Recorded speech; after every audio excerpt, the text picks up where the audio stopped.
আমাৰ 25 জানুৱাৰীৰ পৰা আমি আমাৰ আৰু এটা প্ৰগ্ৰেম আছে একেটা দিনটো আমি বিতৰণ কৰি আছো উদ্যমিতা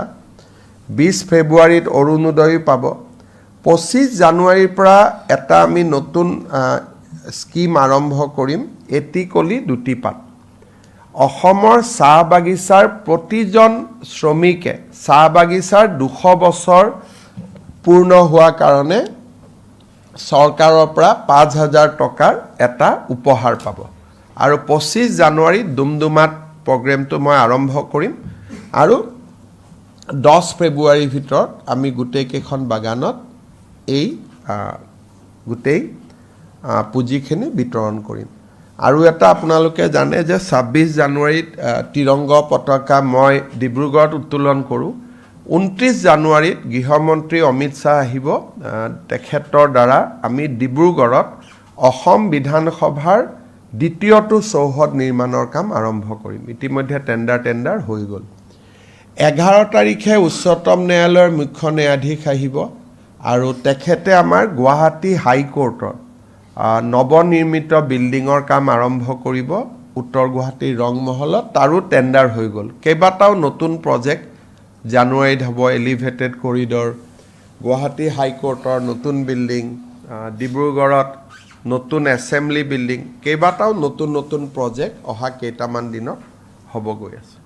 আমাৰ 25 জানুৱাৰীৰ পৰা আমি আমাৰ আৰু এটা প্ৰগ্ৰেম আছে একেটা দিনটো আমি বিতৰণ কৰি আছো উদ্যমিতা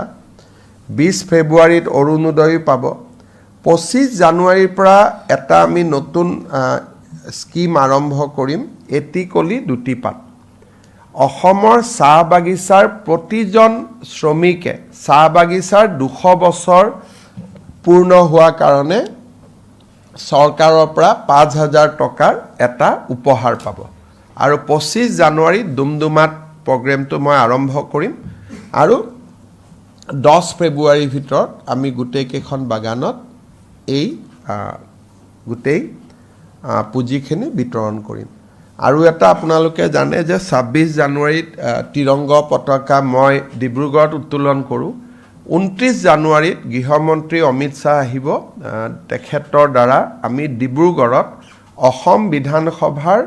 দ্বিতীয়টো চৌহদ নিৰ্মাণৰ কাম আৰম্ভ কৰিম ইতিমধ্যে টেণ্ডাৰ হৈ গ'ল 11 তাৰিখে উচ্চতম ন্যায়ালয়ৰ মুখ্য ন্যায়াধীশ আহিব আৰু তেখেতে আমাৰ গুৱাহাটী হাইকোৰ্টৰ নৱনিৰ্মিত বিল্ডিঙৰ কাম আৰম্ভ কৰিব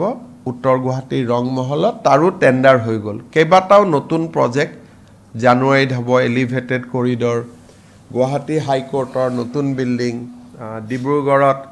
নতুন এছেম্বলি বিল্ডিং কেইবাটাও নতুন প্ৰজেক্ট অহা কেইটামান দিনত হ'ব গৈ আছে